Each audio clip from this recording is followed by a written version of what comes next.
Cameroon, Bandung, Africa, Bandung, to the world, Bandung. Salut les amis et salut à tout le peuple malien, à tous les frères maliens de Sikasso, quoi oui, Sikasso c'est au Mali. Il y a Kidal, on a Gao, on a Bamako, à tous les amis qui nous regardent là-bas et tous ceux qui sont dans la diaspora. Je vous salue, vous êtes un peuple intègre, vous êtes un peuple politiquement bien éduqué. Vous êtes en train de faire la fierté de l'Afrique avec des dirigeants tels que Assimi Goïta, c'est le président Assimi Goïta, le général aujourd'hui, et le premier ministre Abdoulaye Maïga, Shogo Maïga, il a un peu dérangé, et là on l'a mis de côté, c'est une bonne chose. Nous devrons tout faire pour nous séparer des politiciens des maisons. Parce que les politiciens, les gens qui ont déjà fait métier et qui continuent de faire leur métier en tant que politiciens, sont pour la plupart les corrompus. Parfois, ils font semblant de changer alors qu'ils veulent que ça change vers leur direction. Donc, c'est comme ça qu'il faut comprendre Shogo Maïga. Et il a caché son jeu, mais à la fin, les amis, ça a été clair qu'il n'était pas pour les Maliens, il était pour ses intérêts. Peut-être qu'il a même travaillé pour l'intérêt de la France, qui sait. Donc, on doit faire très attention et l'Afrique a besoin aujourd'hui de ce toilettage. On doit mettre hors d'état de nuit tous les politiciens mainstream, surtout ceux qui sont corrompus. Il y a encore une minorité, les amis, une minorité infime qui fait un travail et qui sont là pour égayer, oui, faire la fierté. Parce que quand vous dites des choses que le peuple veut et que le peuple aime, c'est bien, ça fait plaisir au peuple. Mais qui sont là pour le changement réel, le changement profond. C'est ce que nous voulons. On a été esclavagisés. On a été colonisés. On a détruit nos empires. Massa Mounsa, ça vous dit quelque chose? C'était malien? Oui, vous connaissez très bien. C'était l'homme le plus riche. Jusqu'à présent, il est l'homme le plus riche qui n'a jamais existé sur Terre. Et on dit Elon Musk. Elon Musk n'a jamais eu la fortune de Mansa Mounsa. Tombouctou a été détruit par les Britanniques parce que Tombouctou était plus, c'est-à-dire que c'était plus joli, bien construit que Londres aujourd'hui. Mais ils ont détruit Tombouctou. Donc, quand on ne connaît pas notre histoire, on est dans les périphériques, on est en train de raconter du tout et du n'importe quoi. On peut s'informer, on doit s'informer et on doit écouter ceux qui défendent la justice et ceux qui sont là pour l'intérêt de l'Afrique et des Africains que nous sommes. La justice et rien que la justice et la restitution de faits fidèlement, c'est ça qui peut nous amener vers là où on veut aller. La souveraineté économique, la souveraineté dans tous les domaines, les amis, c'est ce que nous voulons. François Hollande, rappelez-vous, quand Sarkozy avait largué les armes à Benghazi, déstabilisé la Libye, et que le Sahel a connu cette insécurité terrible, et les armes se sont retrouvées entre les mains des brigands et des soi-disant Azawati, c'est pas, MNLA. François Hollande, à travers Ibeka, a envoyé les troupes françaises au Mali, Barkhane. Et à cette époque, pourquoi je parle de lui? Parce que c'est très important. Je parle de lui parce que François Hollande avait osé dire qu'il n'y a rien au Mali.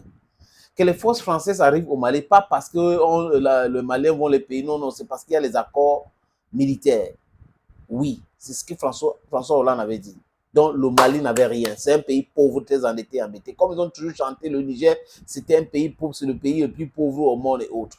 On comprend aujourd'hui que s'il y a l'électricité en France et en Europe, c'est le Niger qui fournissait la matière première.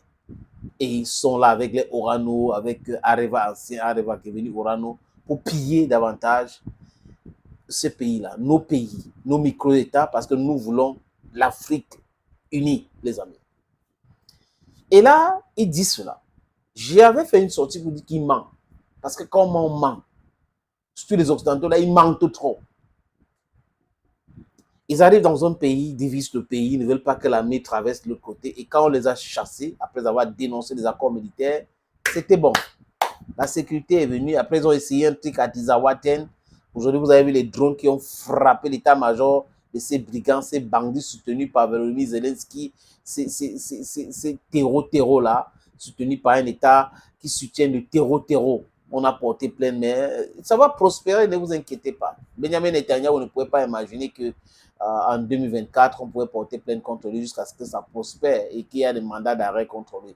Bref, les amis, les choses vont changer et en tant qu'Africains, on croit et nous sommes en train de nous battre.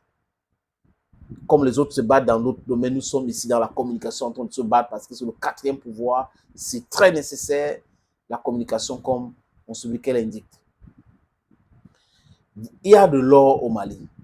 C'est après qu'on a chassé le Barkhane que la communication a commencé sur l'or au Mali. Donc, il y a une société canadienne gérée par canadienne ou sud-africaine qui est canadienne parce qu'elle a la double nationalité, les amis. Il s'appelle Mark Bristow. Mark Bristow gère la société qu'on appelle Barrick Gold. Ils sont une mastodonte. Oui, ils exploitent l'or un peu partout dans le monde. Mark Bristow est accusé de blanchiment d'argent, blanchiment de capitaux. La société, les amis, Barrick Gold a une succursale au Mali appelée, comment on appelle ça, dans un complexe au Mali où c'est Gonoukoulou. Je ne peux pas prononcer le nom bien. Et c'est un Malien qui est le patron de cette succursale, Abbas Koulibaly. Il est aussi accusé. Les amis, Derek, comment on appelle ça, Barrick Gold exploite l'or au Mali, à l'ouest du Mali.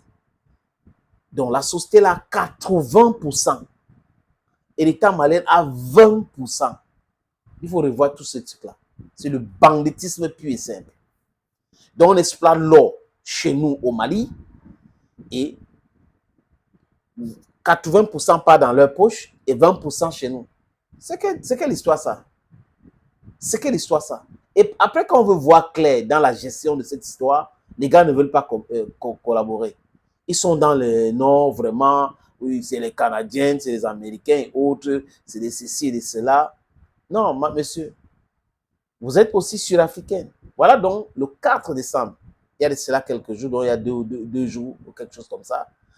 L'État malien donc, a émis, la justice malienne a émis les mandats d'arrêt contre ce monsieur. Oui. Donc il y a un mandat d'arrêt contre Mark Bristow, le PDG de Barrick Gold. Et j'espère qu'il sera arrêté. Et que monsieur Abbas Koulibaly a été mis aux arrêts. Ils doivent dire exactement comment ça se passe, combien d'argent ils ont et combien ils gèrent cet argent parce qu'en partie, ces gens-là sont là aussi pour la déstabilisation du Mali. Les services secrets maliens sont en train de travailler dans ce sens. Si vous avez l'opacité dans la gestion de fonds dans un pays, ça veut dire qu'il y a anguille sous roche. Ça veut dire qu'une partie de cet argent-là part pour la déstabilisation de cet argent. Vous ne pouvez pas exploiter l'or du Mali. Les Maliens n'ont pas la visibilité sur combien vous gagnez, sur comment est-ce que vous exploitez, quelle quantité vous exploitez. Et vous pensez que c'est comme ça, c'est normal. On va continuer sur nous. Non, on est fort. Vous êtes fort. Hein? Vous serez bientôt 5. Thank you, friends, for watching. Ne l'oubliez jamais. Je suis l'homme le plus noir de la Terre. Bye bye.